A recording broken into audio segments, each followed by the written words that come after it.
너도 나처럼 갈증에 지쳤구나. 이물 마시렴. 여러분, 혹시 화수분이라는 말 들어보셨습니까? 무엇이든 넣기만 하면 2배, 3배로 불어나는 전설 속의 보물이지요. 쌀을 넣으면 쌀이 쏟아지고 돈을 넣으면 돈이 끝없이 쏟아져 나온다는 그 신비로운 그릇 말입니다. 옛날 아주 먼 옛날 호랑이가 담배 피우던 시절에 이 화수분을 손에 넣은 사람이 있었다고 해요. 그런데 그 사람은 대단한 영웅도 뛰어난 장사꾼도 아니었습니다. 그저 끼니조차 잊기 힘들었던 세상 누구보다 가난한 선비였거든요. 과연 그가 어떻게 이 신비로운 보물을 손에 넣었을까요? 그리고 그 보물은 그에게 어떤 운명을 가져다 주었을까요? 지금부터 그 기막힌 사연을 들려드리겠습니다. 구독과 좋아요 중에 한 개는 하셔야죠. 어느 고을에 김서방이라는 선비가 살고 있었습니다. 그의 집안은 원래 꽤나 이름 있는 양반가였어요. 할아버지는 벼슬까지 지는 분이셨고 서재에는 귀한 책들이 가득했으며 마당 넓은 기와집에서 남부럽지 않게 살았다고 하지요. 그런데 세상 일이란 게 어디 뜻대로만 됩니까? 아버지 대에 이르러 집안이 기울기 시작했습니다. 사업에 실패하고 보증을 잘못 서는 바람에 재산이 하나둘 날아갔거든요. 설상가상으로 아버지마저 병으로 일찍 세상을 떠나시니 남은 것이라곤 늙으신 홀어머니와 낡아 빠진 초가집 한 채뿐이었습니다. 그래도 김서방에게는 희망이 있었어요. 바로 과거 시험이었지요. 어릴 적부터 총명하다는 소리를 들으며 자란 그였습니다. 글을 읽으면 한 번에 외우고 붓을 들면 막힘이 없었어요. 스승님도 이 아이는 반드시 큰 인물이 될 것이라며 기대를 거셨죠. 김서방은 굳게 믿었습니다. 과거의 급제에서 벼슬을 얻으면 무너진 가문을 다시 일으킬 수 있다고요. 어머니를 편히 모시고 조상님들 명예도 되찾을 수 있다고요. 문제는 돈이었습니다. 도성까지 가려면 노잣돈이 필요했거든요. 먹을 것, 잘 곳, 그리고 시험을 치르는 동안 버틸 생활비까지. 가진 게 없는 그에게는 그것조차 큰 산이었습니다. 김서방은 이를 악물었어요.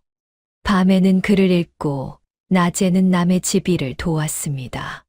품삯을 1푼 2푼 모으고 끼니를 굶어가며 노잣돈을 마련했지요.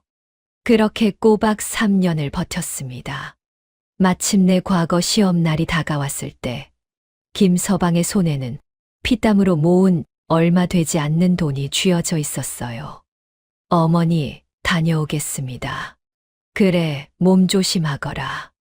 내가 붙든 떨어지든 살아서 돌아오기만 하면 된다. 병석에 누운 어머니의 손을 꼭 잡고 김서방은 집을 나섰습니다. 도성까지 가는 길은 멀고도 험했어요. 며칠을 걸어 산을 넘고 강을 건너야 했지요. 노잣돈이 넉넉지 않으니 객주에서 묵는 것도 아꼈습니다. 길가 나무 아래에서 밤을 새우고 풀뿌리로 허기를 달래는 날도 있었어요.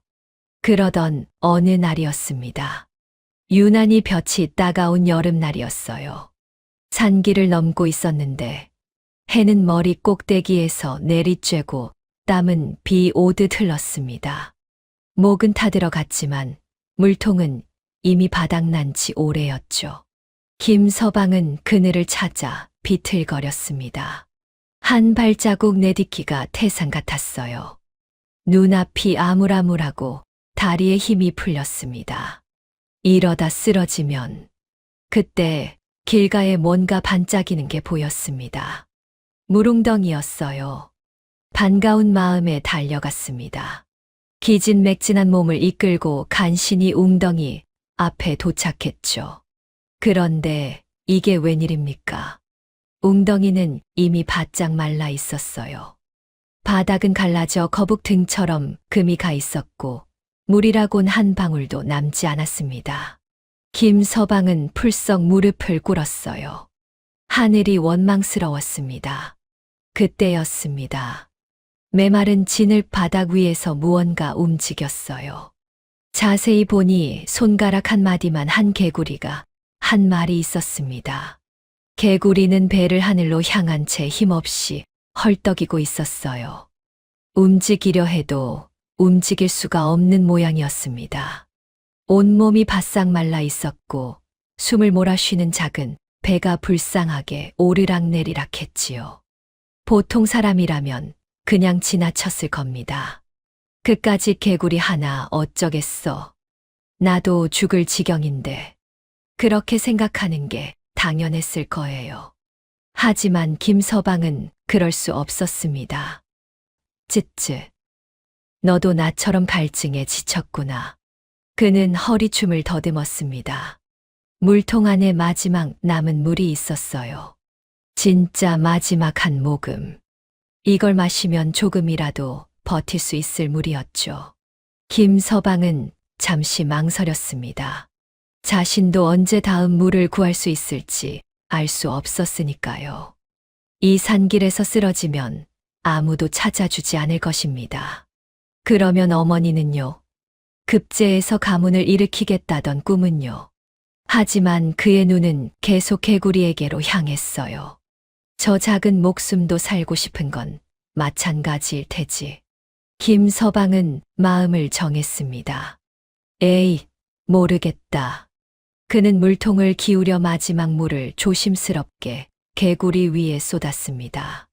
맑은 물이 메마른 개구리의 몸을 적셨어요. 그 순간 믿을 수 없는 일이 벌어졌습니다. 개구리의 몸이 눈부시게 빛나기 시작한 겁니다. 황금빛이었어요. 마치 작은 해가 떠오른 것처럼 찬란한 빛이 개구리의 온몸을 감쌌습니다. 김서방은 눈이 부셔서 손으로 얼굴을 가렸지요. 빛이 사그라들자 개구리가 벌떡 일어났어요. 그리고는 김서방을 빤히 쳐다보았습니다. 까만 눈동자가 마치 무언가를 말하는 것 같았어요. 고맙다고 하는 건가? 김서방이 어리둥절해하는 사이 개구리는 몸을 돌려 숲속으로 유유히 사라져 버렸습니다. 김서방은 한참을 멍하니 서 있었어요. 지금 무슨 일이 벌어진 걸까요? 더위에 지쳐 헛것을 본 걸까요? 하지만 분명 그 황금빛은 너무나 선명했습니다. 참으로 기묘한 일도 다 있구나. 김서방은 고개를 저으며 중얼거렸습니다. 미물 하나 살린 셈이지. 그는 빈 물통을 허리에 다시 차고 길을 재촉했어요. 도성으로 향하는 발걸음은 여전히 무거웠지만 이상하게도 마음 한구석은 가벼워진 기분이었습니다. 물론 그는 몰랐지요. 방금 자신이 뿌린 작은 선행의 씨앗이 어떤 열매로 돌아올지 말입니다. 김서방은 며칠을 더 걸어 마침내 도성에 도착했습니다. 태어나서 처음 보는 광경이었어요. 높다란 성벽, 끝없이 늘어선 기와집들, 거리를 가득 메운 사람들. 시골 고을에서 나고 자란 그에게는 모든 것이 낯설고 압도적이었지요. 하지만 감탄할 여유는 없었습니다. 주머니 사정은 이미 바닥이었거든요. 산길에서 물통을 비운 후로 더 고생했습니다. 겨우겨우 도성까지 왔지만 남은 돈이라곤 시험 치르는 며칠 동안 죽 한 그릇 사 먹을 정도뿐이었어요. 김서방은 허름한 주막 한 구석에 자리를 잡았습니다. 잠은 처마 밑에서 청했고 밥 대신 물로 배를 채웠지요. 그래도 불평하지 않았어요. 이 시험만 붙으면 모든 게 달라질 테니까요. 드디어 과거 시험날이 밝았습니다. 시험장에 들어서는 김서방의 모습은 초라하기 그지없었어요. 때에 절은 옷, 먼지투성이 신발, 며칠을 굶어 헬쑥해진 얼굴. 다른 응시생들은 비단 옷에 하인까지 거느리고 왔는데 그는 거지나 다름없는 꼴이었지요. 주변에서 수군거리는 소리가 들렸습니다. 저것 좀 봐. 거지가 시험을 보러 왔나? 쯧쯧, 분수를 모르는 것도 저 정도면 병이야. 저런 놈이 급제하면 내 손에 장을 지지치. 웃음소리가 터져 나왔어요. 김서방은 고개를 숙인 채 제자리를 찾아 앉았습니다. 손이 떨렸지만 이를 악물었어요. 괜찮다. 실력으로 보여주면 된다. 시험이 시작되었습니다. 김서방은 온 정신을 집중했어요. 붓을 들자 3년간 갈고 닦은 실력이 쏟아져 나왔습니다. 글자 하나하나에 혼을 담았고 문장마다 깊은 뜻을 새겼지요. 시험이 끝났을 때 그는 확신했습니다. 해냈다. 이 정도면 반드시 붙는다. 며칠 후 합격자 발표가 있었습니다. 김서방은 새벽같이 일어나 발표장으로 달려갔어요. 사람들이 벌써 인산인해를 이루고 있었습니다. 높다란 벽에 붙은 방을 보려고 모두가 목을 빼고 있었지요. 김서방도 사람들 틈을 비집고 앞으로 나아갔습니다. 심장이 터질 것 같았어요. 드디어 방이 보였습니다. 합격자 명단이 빼곡히 적혀 있었지요. 눈을 크게 뜨고 이름을 찾았습니다. 첫 번째 줄. 없었습니다. 두 번째 줄. 역시 없었어요. 세 번째, 네 번째. 없었습니다. 10번을 다시 봐도 20번을 다시 봐도 그의 이름은 어디에도 없었어요. 아니, 이럴 리가. 김서방은 믿을 수 없었습니다. 분명 잘 썼어요. 누가 봐도 손색 없는 글이었습니다. 그런데 왜? 대체 왜? 그때 옆에서 나누는 대화가 귀에 들어왔습니다. 역시 돈이 최고야. 저 박서방 아들, 글자도 제대로 못 쓰는 놈인데 합격이래. 당연하지. 시험관한테 얼마를 갖다 바쳤는데. 하하, 세상에 돈으로 안 되는 게 어딨나? 김서방의 손이 부르르 떨렸습니다. 뇌물이었습니다. 실력이 아니라 돈으로 합격을 사고 파는 세상이었던 거예요. 3년을 굶어가며 준비한 가난뱅이가 비집고 들어갈 틈 따위는 애초에 없었던 겁니다. 눈앞이 캄캄해졌습니다. 다리에서 힘이 풀려 그 자리에 주저앉어요. 지나가는 사람들이 흘끔흘끔 쳐다봤지만 아무도 거들떠보지 않았습니다. 어머니께 뭐라고 말씀드리지. 이제 어떻게 해야 하나. 하늘이 무너지는 기분이었습니다. 김서방은 도성을 떠났습니다. 왔던 길을 되돌아가는 발걸음은 천근만근이었어요. 올 때는 희망이라도 있었지. 지금은 아무것도 없었습니다. 며칠을 터벅터벅 걸었습니다. 먹지도 자지도 못했어요. 그럴 기력조차 없었습니다. 몸은 점점 쇠약해졌고 머릿속은 온통 절망뿐이었지요. 그렇게 걷다 보니 낯익은 풍경이 나타났습니다. 그 산길이었어요. 얼마 전 개구리를 살려줬던 바로 그곳이었지요.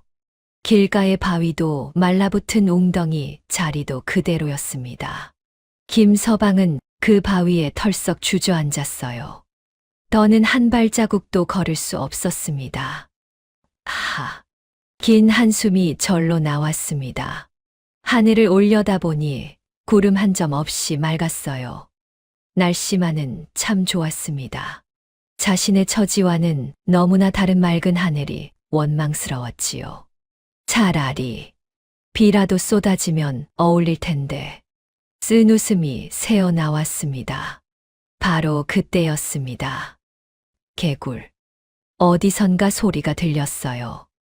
개굴, 개굴. 김서방은 고개를 돌렸습니다. 눈앞에 개구리 한 마리가 있었어요. 그냥 개구리가 아니었습니다.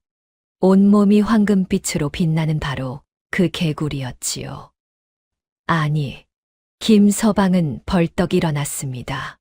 내가 그때 그 녀석이 아니냐? 개구리는 대답 대신 김서방을 빤히 쳐다보았어요. 그 까만 눈동자 속에 무언가 깊은 감정이 담겨 있는 것 같았습니다.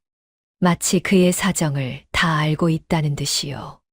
그제야 김서방은 개구리가 입에 무언가를 물고 있다는 걸 알아챘습니다. 그건 뭐냐? 개구리는 물고 있던 것을 김서방의 발치에 조심스럽게 내려놓았어요. 그리고는 고개를 까딱 한 번 끄덕이더니 풀숲 속으로 사라져 버렸습니다. 김서방은 멍하니 발밑을 내려다보았어요. 이게 뭐야? 그것은 접시였습니다.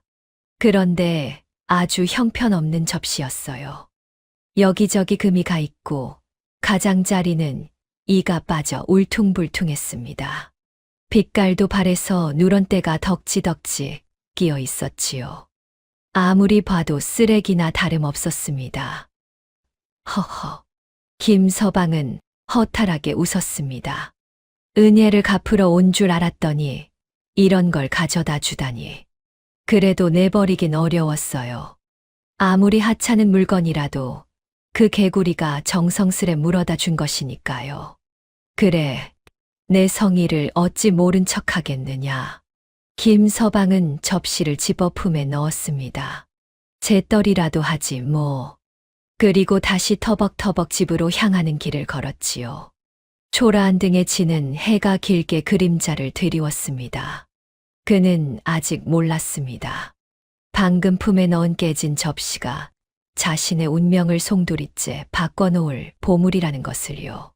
김서방은 며칠을 더 걸어 겨우 고향 마을에 도착했습니다.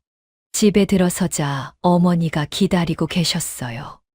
얘야, 왔느냐? 병석에 누운 채로 힘겹게 고개를 드는 어머니. 얼굴은 더 수척해지셨고 손은 앙상하게 말라 있었습니다.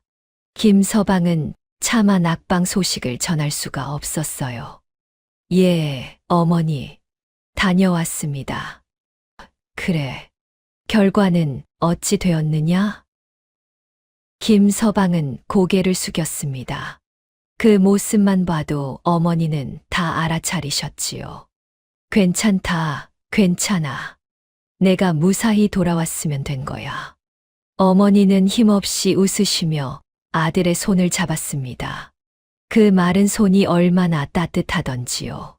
김서방은 어머니 앞에서 참아 울 수도 없어서 입술만 꾹 깨물었습니다. 그 후로 김서방은 더 바빠졌습니다. 과거 시험 꿈은 접었어요. 그럴 형편도 안 됐고 다시 도전할 기력도 남지 않았거든요.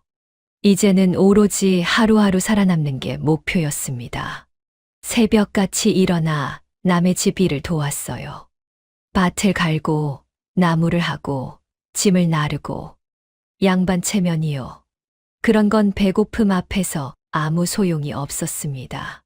그렇게 벌어온 푼푼이 품삯으로 어머니 약값을 대고 남은 건 끼니에 못했지요.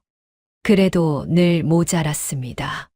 어머니 병환은 나아지지 않았고 찬바람이 불기 시작하자 상태가 더 나빠지셨어요. 약값은 점점 올랐고 빚은 쌓여만 갔습니다. 마을 사람들의 시선도 따가웠어요. 쯧쯧, 양반이라는 놈이 꼴이 저게 뭐야. 글만 읽더니 결국 거지 신세가 됐네. 그러게 진작 분수를 알았어야지. 수군거리는 소리가 들릴 때마다 김서방은 고개를 숙였습니다. 억울했지만 대꾸할 수 없었어요. 사실이니까요. 그는 글밖에 모르는 쓸모없는 양반이었으니까요. 어느 날 저녁이었습니다. 하루 종일 품을 팔고 돌아온 김서방은 지쳐서 마루에 털썩 주저앉어요. 온몸이 쑤시고 결렸습니다. 허리는 끊어질 것 같고 손바닥에는 물집이 잡혀 있었지요. 휴. 긴 한숨이 절로 나왔습니다. 문득 담배 한 대가 생각났어요. 유일하게 남은 작은 낙이었거든요. 그마저 없으면 버틸 수가 없었습니다. 김서방은 품에서 곰방대를 꺼냈어요. 불을 붙이고 한 모금 깊이 빨아들였습니다. 연기가 폐 속으로 퍼지자 잠시나마 마음이 편안해졌지요. 그런데 재떨이가 없었어요. 바닥에 털기엔 어머니께서 싫어하실 터. 두리번거리다가 문득 생각났습니다. 아, 그 접시가 있었지. 김서방은 구석에 놓아둔 깨진 접시를 집어들었어요. 그 황금 개구리가 물어다 준 낡은 사기 접시. 받은 이후로 한 번도 쓴 적이 없었는데 마침 재떨이로 쓰기엔 딱 좋았습니다. 은혜를 갚겠다더니 쓰레기나 다름없는 물건을 주더라만. 혼잣말을 중얼거리며 접시를 무릎 앞에 놓았어요. 그리고 곰방대에서 담뱃재를 툭 털었습니다. 조그만 재 한 꼬집이 접시 위에 떨어졌어요. 바로 그 순간이었습니다. 핑. 뭔가 번쩍이는 게 보였어요. 김서방은 눈을 깜빡였습니다. 분명 재 한 꼬집을 털었는데 접시 안에는 재가 두 꼬집이 되어 있었습니다. 눈을 비비고 다시 보았어요. 세 꼬집이 되어 있었습니다. 눈 깜짝할 사이에 네 꼬집, 다섯 꼬집. 뭐야? 재가 멈추지 않고 불어나기 시작했어요. 2배, 3배, 10배. 순식간에 접시가 가득 찼습니다. 그래도 멈추지 않았어요. 담뱃재가 접시 밖으로 흘러넘쳐 마루 위에 수북이 쌓이기 시작했습니다. 아니. 이게 대체 무슨 조화란 말이냐? 김서방은 혼비백산하여 접시를 뒤집었어요. 쏟아지던 재가 멈췄습니다. 마루 위에는 회색빛 담뱃재가 산더미처럼 쌓여 있었지요. 김서방은 넋이 나간 채 그 광경을 바라보았습니다. 심장이 미친 듯이 뛰었어요. 방금 무슨 일이 벌어진 걸까요? 분명 꿈이 아니었습니다. 눈앞에 쌓인 재가 증거였으니까요. 설마 김서방의 머릿속에 불현듯 어릴 적 들었던 이야기가 떠올랐습니다. 무엇이든 넣으면 무한히 불어나는 전설 속의 보물. 화수분. 설마. 가슴이 터질 것 같았어요. 김서방은 후다닥 방으로 뛰어 들어갔습니다. 그리고 뒤지고 또 뒤져서 구석에 숨겨둔 엽전 하나를 꺼내왔어요. 전 재산이나 다름없는 마지막 한 잎이었습니다. 손이 부들부들 떨렸어요. 만약 이것마저 넣었는데 아무 일도 안 일어나면 그럼 방금 건 그냥 헛것이었던 걸까요? 하지만 확인해 봐야 했습니다. 김서방은 눈을 질끈 감고 엽전을 접시 안에 떨어뜨렸어요. 찰랑. 맑은 쇳소리가 울렸습니다. 김서방은 천천히 눈을 떴어요. 접시 안에 엽전이 두 잎 있었습니다. 숨이 멎는 것 같았어요. 그리고 그 다음 순간 찰랑. 두 잎이 네 잎이 되고 네 잎이 8잎이 되고 쉴 새 없이 쏟아져 나오는 엽전 소리가 고요한 밤을 가득 채웠습니다.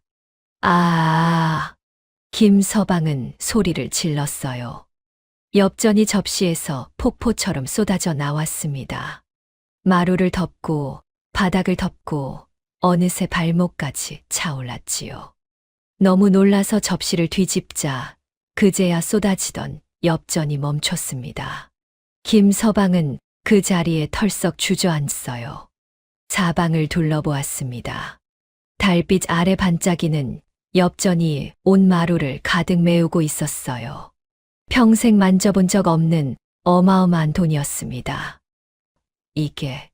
이게 정말 말이 나오지 않았어요.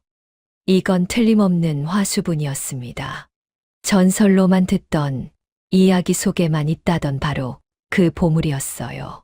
그 순간 황금 개구리의 까만 눈동자가 떠올랐습니다. 몇 달 전 자기도 물 한 모금 없어 갈증에 지쳐가면서도 마지막 물을 나눠줬던 그날. 그때 살려준 개구리가 이런 엄청난 보물로 은혜를 갚은 거였어요. 눈물이 왈칵 쏟아졌습니다. 개구리야. 김서방은 하늘을 올려다보며 중얼거렸어요. 개구리야, 내가 우리 어머니를 살렸구나. 한참을 그렇게 울었습니다. 서러워서 운 게 아니었어요. 너무 감사해서, 너무 기뻐서, 그 모든 감정이 한꺼번에 밀려와서 눈물이 멈추지 않았던 거지요. 그렇게 평생 잊지 못할 밤이 지나갔습니다. 초라한 초가집 마루 위로 희망의 달빛이 환하게 쏟아지고 있었어요. 그날 밤 이후 김서방의 삶은 완전히 달라졌습니다. 하지만 그는 어리석지 않았어요. 갑자기 펑펑 돈을 쓰면 어떻게 되겠습니까? 어제까지 거지나 다름없던 놈이 하루아침에 부자가 됐다. 온 마을이 발칵 뒤집힐 게 뻔했지요. 천천히 조금씩 해야 한다. 김서방은 스스로를 다독였습니다. 먼저 한 일은 어머니 약을 사는 것이었어요. 마을에서 가장 좋은 약재를 구해왔습니다. 약값을 치르면서도 일부러 수수한 옷차림을 유지했지요. 품삯을 아껴 모았습니다. 약방 주인에게는 그렇게 둘러댔어요. 다음은 끼니였습니다. 굶는 날 없이 밥상을 차렸어요. 어머니께 고기 반찬도 올리고 따뜻한 국도 끓였지요. 오랜만에 배불리 드시는 어머니의 모습을 보니 가슴이 뭉클했습니다. 얘야, 어디서 이런 귀한 것을. 걱정 마세요, 어머니. 요즘 품삯이 좀 올랐습니다. 거짓말이었지만 어머니를 안심시켜 드리고 싶었어요. 집도 조금씩 손을 봤습니다. 비 새는 지붕을 고치고 찬바람 들어오는 벽에 구멍을 막았지요. 한꺼번에 확 바꾸면 눈에 띄니까 조금씩 고쳐 나갔습니다. 그렇게 석 달이 지났어요. 어머니의 병환이 눈에 띄게 좋아지셨습니다.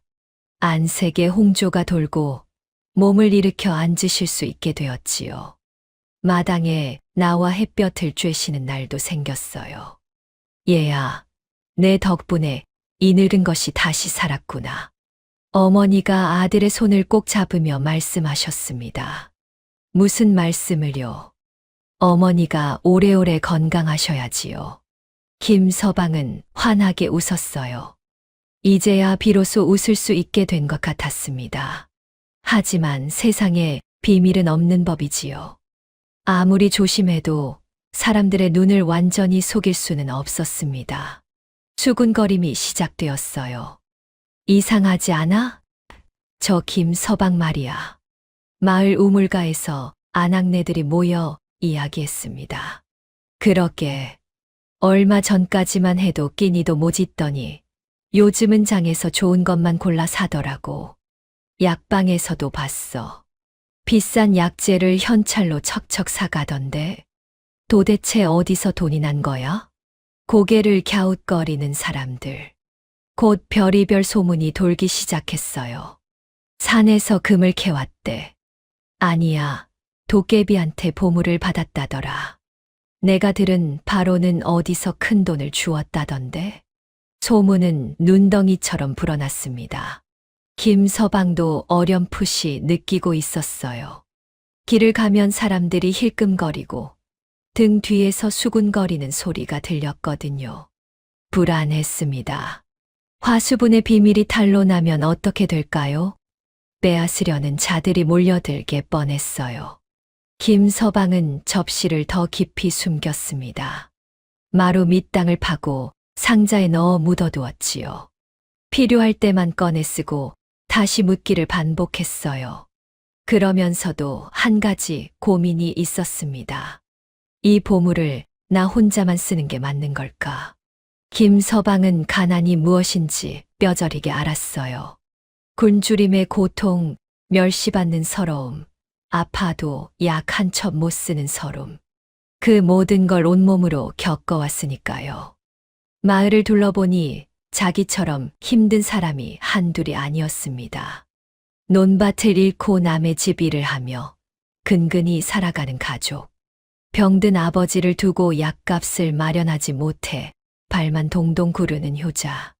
그를 배우고 싶어도 형편이 안 돼 포기한 아이들.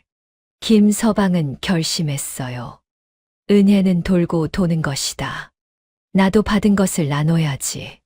그날부터 이상한 일이 일어나기 시작했습니다. 마을에서 가장 가난한 박 씨네 집 앞에 쌀자루가 놓여 있었어요. 아니, 이게 뭐야? 아침에 문을 연 박 씨가 깜짝 놀랐지요. 자루 안에는 쌀이 가득했습니다. 누가 놓고 갔는지 아무도 몰랐어요.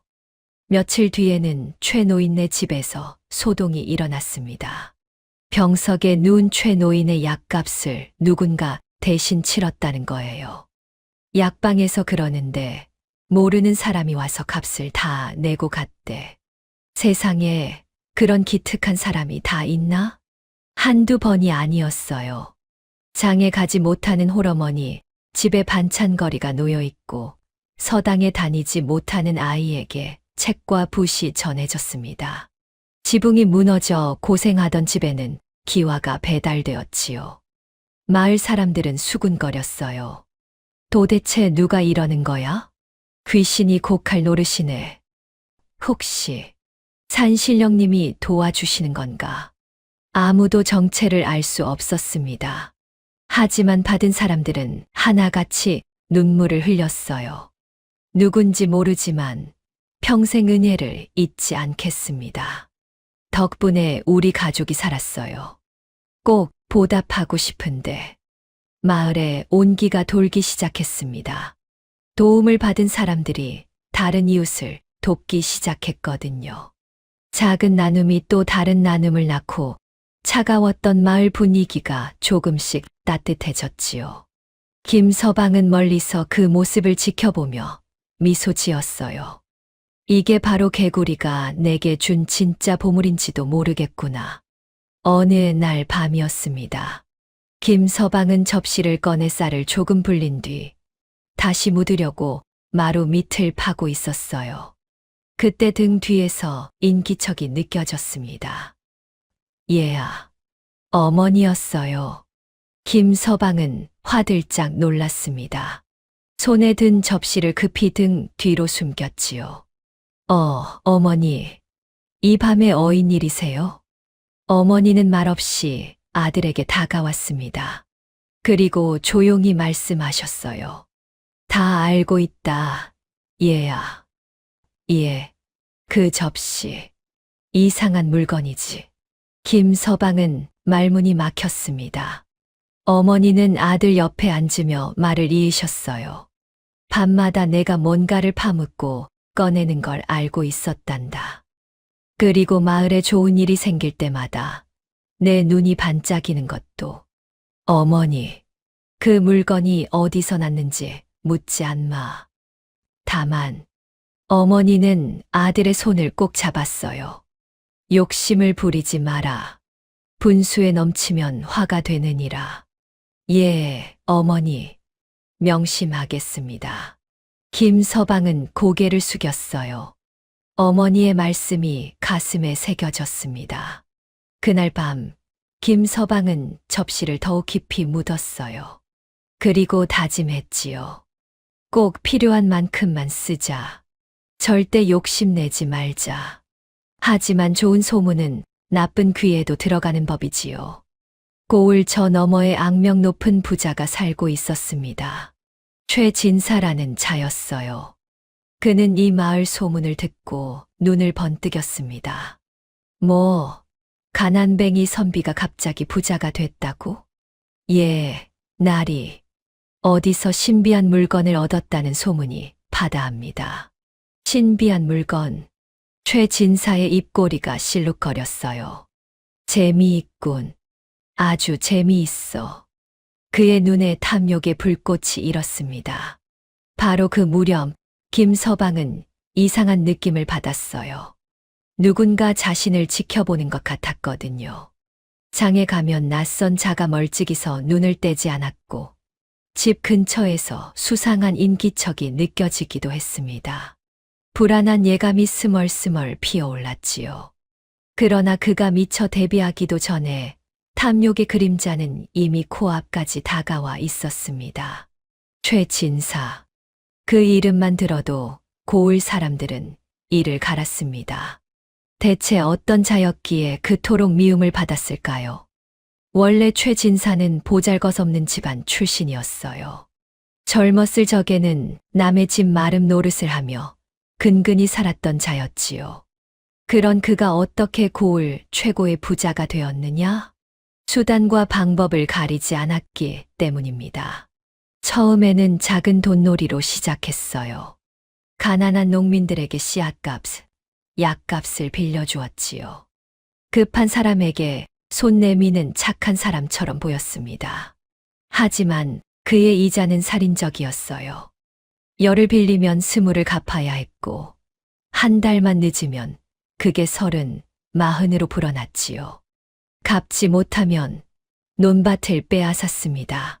집을 빼앗았습니다. 가진 모든 것을 빼앗았어요. 그렇게 한 집, 두 집 망하고 나면 그 땅과 집은 전부 최진사 차지가 되었지요. 억울해서 관아에 호소하면 어떻게 되었을까요? 소용없었어요.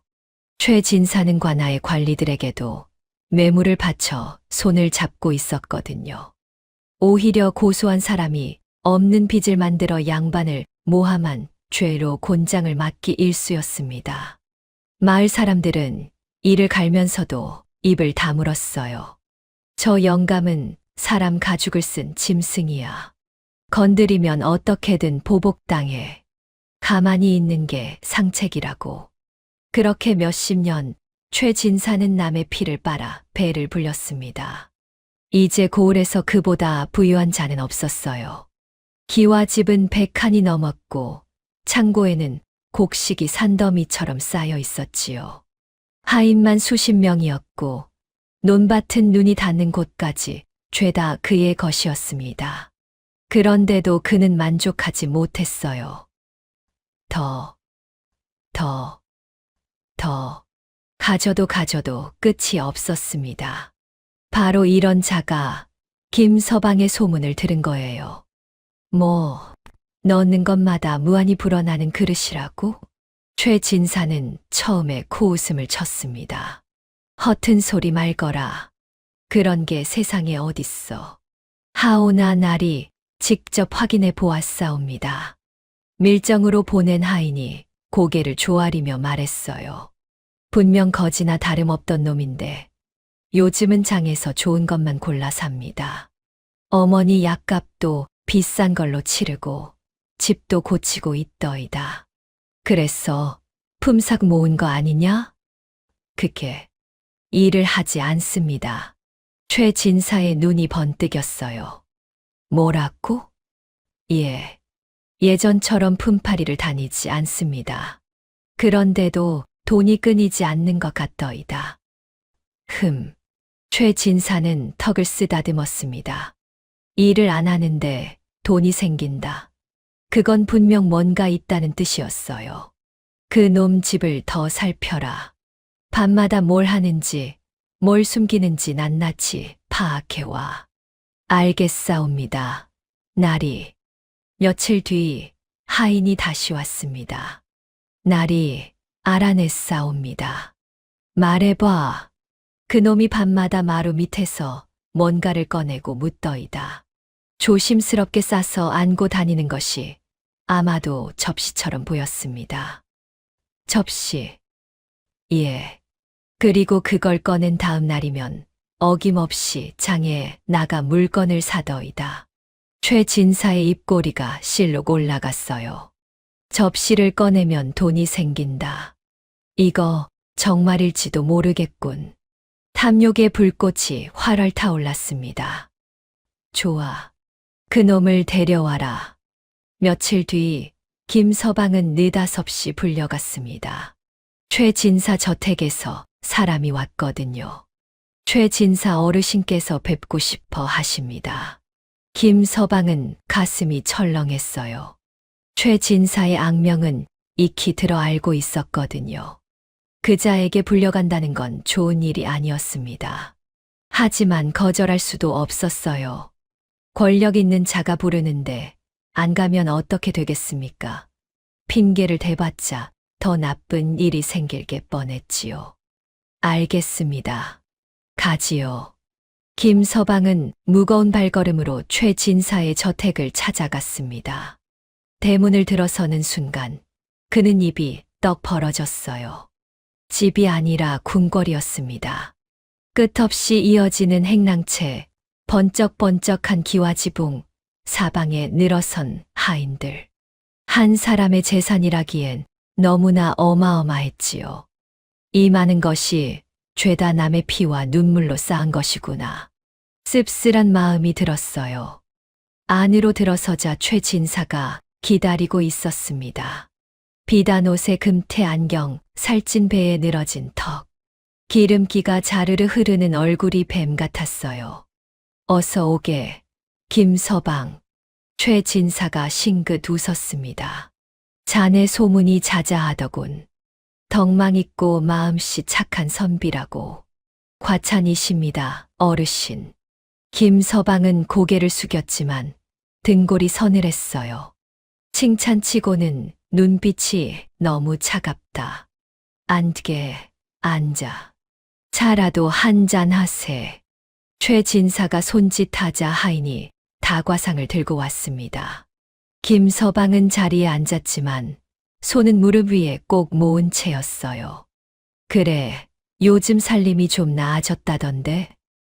예, 그저 어머니 약값 정도 되고 있습니다. 허허, 겸손하기도 하지. 최 진사가 찻잔을 만지작거렸어요.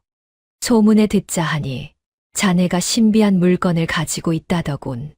심장이 쿵 내려앉았습니다. 무슨 말씀이신지. 숨길 것 없네. 최 진사의 눈이 날카롭게 빛났어요. 넣는 것마다 무한히 불어나는 그릇. 그거 가지고 있지? 김서방은 식은땀이 등을 타고 흘렀습니다. 허튼 소문입니다, 어르신. 그런 물건이 세상에 어디 있겠습니까? 거짓말하지 마.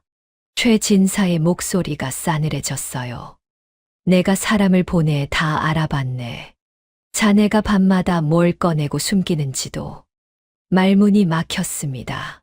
최 진사가 몸을 앞으로 숙였어요. 자, 좋게 말할 때 내놓게. 그 물건을 나한테 파는 게 어떻겠나? 값은 후하게 쳐주지. 그것만은 안 됩니다. 김서방은 고개를 저었어요. 은인에게 받은 물건입니다. 파는 것은 도리가 아닙니다. 은인, 허허, 은인이 뭔 소용인가. 최 진사가 비웃었어요. 은인이 배를 채워주나? 세상에서 제일 중요한 건 돈이야. 돈. 그래도 그것만은 못 팔겠다. 최 진사의 얼굴에서 웃음기가 싹 사라졌습니다. 좋게 말할 때 넘기지. 나중에 후회해도 소용없어. 죄송합니다, 어르신. 팔 수 없습니다. 김서방은 이를 악물었어요. 최 진사의 눈이 무섭게 가늘어졌습니다. 좋아. 자네가 그런 식으로 나오면 나도 방법이 있지. 그는 손을 들어 하인을 불렀어요. 이 사람 내보내라. 김서방은 저택을 나왔지만 가슴이 답답했습니다. 분명 저자가 가만히 있지 않을 거야. 불길한 예감이 스멀스멀 피어올랐지요. 그날 밤이었습니다. 한밤중에 김서방의 집에 인기척이 들렸어요. 컹컹컹. 대문을 두드리는 소리가 고요한 밤을 깼습니다. 뭐야? 김서방이 황급히 나가보니 최 진사의 하인들이 횃불을 들고 서 있었어요. 10명도 넘었습니다. 뭔 일이오? 나리의 분부다. 집을 수색한다. 무슨 권리로? 시끄러워. 하인 하나가 김서방을 밀쳤어요. 비틀거리는 그를 무시하고 하인들이 집 안으로 쏟아져 들어왔습니다. 아니, 이수가 방문을 박차고 들어가고 뒤줄을 뒤엎고 장롱을 헤집었어요. 서방님, 무슨 일이에요? 안방에서 어머니가 놀라 나오셨습니다. 어머니, 걱정 마세요. 안으로 들어가 계세요. 김서방은 어머니를 부축해 안방으로 모셨어요. 그 사이 하인들은 마루까지 뜯어내고 있었습니다. 여기다. 한 놈이 소리쳤어요. 마루 밑땅을 파헤치더니 상자를 꺼냈습니다. 김서방의 얼굴이 새하얘졌어요. 안 돼. 그는 달려갔지만 하인들이 가로막았습니다. 상자를 연 하인이 환하게 웃었어요. 찾았다. 이거다. 금이 간 낡은 접시. 그 초라한 모습에 다른 하인들은 고개를 갸웃했지만 지시받은 대로 소중히 싸서 들었습니다. 가자. 하인들이 우르르 빠져나갔어요. 안 돼. 그것만은 안 돼. 김서방이 쫓아 나갔습니다. 대문 앞에서 가마가 기다리고 있었어요. 그 안에 최진사가 타고 있었습니다. 어르신, 제발 그것만은 돌려주십시오. 김서방이 무릎을 꿇었어요. 최진사가 가마 문을 열고 내다봤습니다. 허허, 아까 좋게 말할 때 넘겼어야지. 잘못했습니다. 무슨 값이든 치르겠습니다. 그러니 제발. 값은 무슨? 최진사가 비웃었어요. 빈털터리 양반이 무슨 수로 값을 친다고. 됐네. 이 물건은 내가 알아서 관리하겠네. 어르신. 가자. 가마가 움직이기 시작했습니다. 안 돼, 제발. 김서방이 가마를 쫓아갔어요. 하지만 하인들이 막아섰습니다. 그를 밀치고 밟고 지나갔지요. 클바닥에 나뒹군 김서방은 멀어지는 횃불 행렬을 바라볼 수밖에 없었습니다. 개구리야. 눈물이 흘렀어요. 미안하다. 내가 준 은혜를 지키지 못했다. 그날 밤 김서방은 한숨도 자지 못했습니다. 억울해서요. 분해서요. 하지만 힘없는 백성이 권력자를 어찌하겠습니까? 주먹을 쥐어도 할 수 있는 건 아무것도 없었어요. 그저 이를 갈며 밤을 새울 뿐이었습니다. 최진사는 접시를 손에 넣자마자 저택으로 달려갔습니다. 가마에서 내리기도 전에 소리쳤어요. 아무도 들어오지 마라. 절대로. 하인들을 다 물리치고 안채 깊숙한 방으로 들어갔지요. 문을 걸어 잠그고 창문까지 닫았습니다. 방 안에는 촛불 하나만 켜져 있었어요. 최진사는 떨리는 손으로 접시를 꺼냈습니다. 이게 그 화수분이란 말이지. 금이 가고 이가 빠진 초라한 접시. 아무리 봐도 쓰레기 같았어요. 에이, 설마. 이런 게 보물일 리가. 반신반의하면서도 호기심을 참을 수 없었습니다. 최진사는 품에서 엽전 한 잎을 꺼냈어요. 됐든 안 됐든 한번 해보지, 뭐. 그리고 접시 안에 톡 떨어뜨렸습니다. 찰랑. 맑은 쇳소리가 울렸어요. 그리고 다음 순간. 찰랑, 찰랑. 엽전이 두 잎이 되었습니다. 눈을 비볐어요. 네 잎이 되었습니다. 8잎, 16잎. 순식간에 접시가 가득 찼습니다. 엽전이 넘쳐흘러 바닥에 쏟아지기 시작했어요. 세상에. 최진사는 넋이 나갔습니다. 찰랑. 쉴 새 없이 쏟아지는 엽전 소리. 거짓말이 아니었어요. 진짜였습니다. 접시를 뒤집자 그제야 멈췄어요. 바닥에는 엽전이 산더미처럼 쌓여 있었습니다. 최진사의 눈이 휘둥그레졌어요. 그리고 곧 그 눈의 광기가 서렸습니다. 하하. 웃음이 새어 나왔어요. 하하하. 미친 듯이 웃었습니다. 진짜다. 진짜 화수분이야. 두 팔을 벌리고 엽전 더미 위에 들어 누웠어요. 이제 온 세상의 돈이 다 내 것이다. 다 내 거야. 하하하하. 그날 밤 최진사는 잠을 자지 않았습니다. 아니, 잘 수가 없었어요. 이 엄청난 보물을 앞에 두고 어떻게 눈을 감겠습니까? 더 해봐야겠어. 이번엔 엽전 한 잎이 아니라 10잎을 한꺼번에 넣었어요. 쏟아져 나온 건 100잎이었습니다. 더 100잎을 넣으니 1000잎이 쏟아졌어요. 더 눈이 뒤집혔습니다. 쉴 새 없이 넣고 또 넣었어요. 쏟아지는 돈을 쓸어 담고 다시 넣고 또 쏟아지고 방 안이 엽전으로 가득 찼습니다. 발목까지 차오르고 무릎까지 차올랐어요. 그래도 멈추지 않았습니다. 아직 부족해. 더 빨리. 손이 바빠졌어요. 쓸어 담고 넣고 쓸어 담고 넣고 온몸에 땀이 흘렀습니다. 눈은 충혈되고 손은 덜덜 떨렸어요. 그런데도 멈출 수가 없었습니다. 탐욕에 완전히 사로잡혀 버린 거예요. 하하하, 다 내 거야. 동이 터오고 있었습니다. 최진사는 밤새도록 돈을 불렸어요. 방 안은 엽전으로 가득 차 허리까지 올라왔습니다.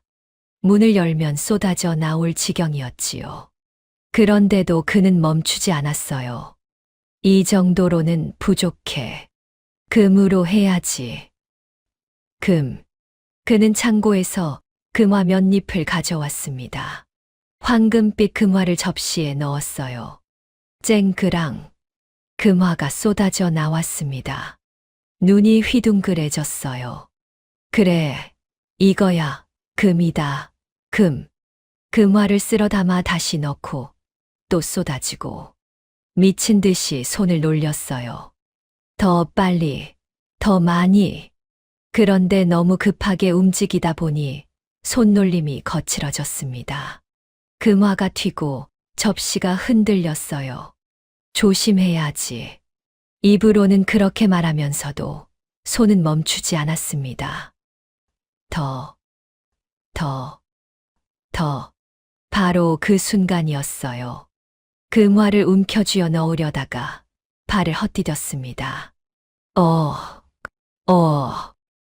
쌓인 엽전에 미끄러졌어요. 균형을 잃고 앞으로 쏠렸습니다. 넘어지지 않으려고 손을 뻗었는데 그 손이 접시 안으로 깊숙이 빠져버렸어요. 손가락 끝이 접시 바닥에 닿은 순간 이상한 일이 벌어졌습니다. 손가락이 찌릿찌릿했어요. 아니, 손가락만이 아니었습니다. 팔이, 온몸이 이상한 힘에 빨려드는 느낌이었어요. 뭐야? 이게 뭐야? 빼려고 했습니다. 빠지지 않았어요. 안 돼. 발버둥 쳤지만 소용없었습니다. 몸이 점점 접시 쪽으로 빨려들었어요. 으악!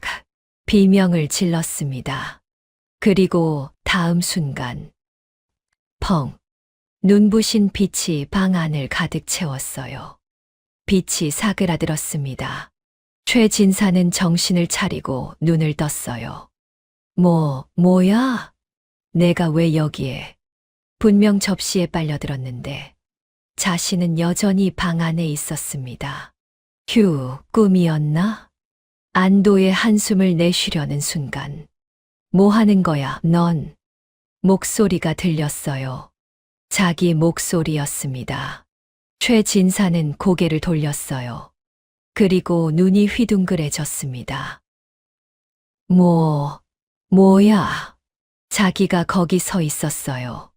똑같은 얼굴, 똑같은 비단 옷, 똑같은 살찐 배. 자기 자신이 자기를 노려보고 있었습니다. 내가 왜 거기 있어?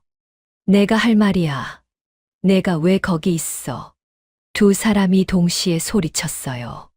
그때 옆에서 또 목소리가 들렸습니다. 아니, 너희들은 뭐야? 또 한 명이었어요. 똑같은 최진사가 또 있었습니다. 뭐야? 이게 무슨? 고개를 돌릴 때마다 자기 자신이 보였어요. 하나, 둘, 셋, 열, 스물. 세어보려 해도 셀 수가 없었습니다. 수십 명의 최진사가 방 안 가득 서 있었어요. 모두 똑같은 얼굴로 서로를 노려보고 있었지요. 내가 진짜다. 한 명이 소리쳤어요. 아니야. 내가 진짜야. 또 한 명이 맞섰습니다. 무슨 소리? 진짜는 나라고. 헛소리 마. 내가 진짜 최진사다. 다들 사기꾼이야. 나만 진짜야. 수십 개의 목소리가 동시에 터져 나왔습니다. 모두가 자기만 진짜라고 우겼어요. 저 금화는 내 거야. 한 명이 바닥에 금화를 움켜쥐었습니다. 내 거라니. 그건 내 거야. 다른 한 명이 뺏으어 달려들었어요. 손대지 마. 밀치고 당기고 발버둥 치는 소리가 터졌습니다. 다 내 거라고. 아니, 내 거야. 수십 명이 한꺼번에 금화를 향해 뛰어들었어요. 엉키고 밀치고 뒤엉켰습니다. 아비규환이었어요. 탁, 탁, 쾅. 가구가 넘어가고 장판이 찢어졌습니다. 촛대가 쓰러지면서 불이 옮겨 붙었어요. 불이야. 누군가 소리쳤지만 아무도 신경 쓰지 않았습니다. 금화를 차지하려는 욕심에 눈이 멀어버렸거든요. 불길이 번져갔어요. 커튼을 태우고 벽을 태우고 천장까지 올라갔습니다. 그 와중에도 수십 명의 최진사는 서로 으르렁거렸어요. 내 거야. 아니, 내 거라고. 바로 그때였습니다. 밀치고 당기던 와중에 누군가 접시를 밟았어요. 아니, 수십 명이 한꺼번에 밟았습니다. 와장창. 접시가 산산조각이 났어요. 접시가 깨지는 순간 모든 것이 멈췄습니다. 수십 명의 최진사가 일제히 굳었어요. 그들의 몸이 연기처럼 흩어지기 시작했습니다. 하나, 둘, 셋. 차례로 사라져 갔어요. 팔이 연기가 되고 다리가 연기가 되고 몸통이 연기가 되어 흩어졌습니다. 안 돼, 안 돼. 비명을 질렀지만 멈출 수 없었어요. 결국 단 한 명만 남았습니다. 진짜 최진사였어요. 하지만 그의 눈앞에 펼쳐진 광경은 참담했습니다. 저택은 불길에 휩싸여 있었어요. 평생 모은 재물이 타고 있었습니다. 금화도, 엽전도, 비단도, 가구도, 모든 것이 잿더미로 변해가고 있었어요. 아니, 안 돼. 최진사는 무릎이 꺾였습니다. 내 재산, 내 돈. 손을 뻗어봤지만 잡히는 건 없었어요. 불길 속에서 모든 게 사라져 갔습니다. 처절한 울부짖음이 밤하늘을 가르며 울려 퍼졌습니다. 욕심의 끝은 허무였어요. 남의 것을 빼앗아 쌓은 재물은 결국 한 줌 재가 되어버렸습니다. 그리고 바닥에는 산산조각 난 접시 파편만이 흩어져 있었어요. 그 소식은 삽시간에 퍼졌습니다. 최진사 저택이 불탔대. 그 100칸짜리 대저택이? 완전히 잿더미가 됐다더라. 마을 사람들은 술렁거렸어요. 김서방도 그 소식을 들었습니다. 심장이 덜컥 내려앉았어요. 접시. 그는 신발도 제대로 신지 않고 뛰쳐나갔습니다. 최진사 저택까지 숨이 턱에 차도록 달렸어요. 저택에 도착한 김서방은 그 자리에 얼어붙었습니다. 이럴 수가. 저택은 흔적도 없었어요. 100칸이 넘던 기와집은 시커먼 잿더미로 변해 있었습니다. 아직 연기가 피어오르고 있었고 탄내가 코를 찔렀지요. 화려했던 대문은 숯덩이가 되었고 창고며 행랑채며 모조리 무너져 내렸어요. 그 많던 재물은요? 한 줌 재가 되어 바람에 흩날리고 있었습니다. 김서방은 천천히 폐허 속으로 들어갔어요. 발밑에서 재가 푸석푸석 밟혔습니다. 접시가 어디 있지? 두리번거리며 걸었어요. 그때 저쪽 구석에 누군가 웅크리고 있는 게 보였습니다. 최진사였어요. 화려했던 비단옷은 그을려 누더기가 되었고 기름지던 얼굴은 검댕으로 뒤덮여 있었습니다. 살찐 몸은 풀이 죽어 쪼그라든 것 같았지요.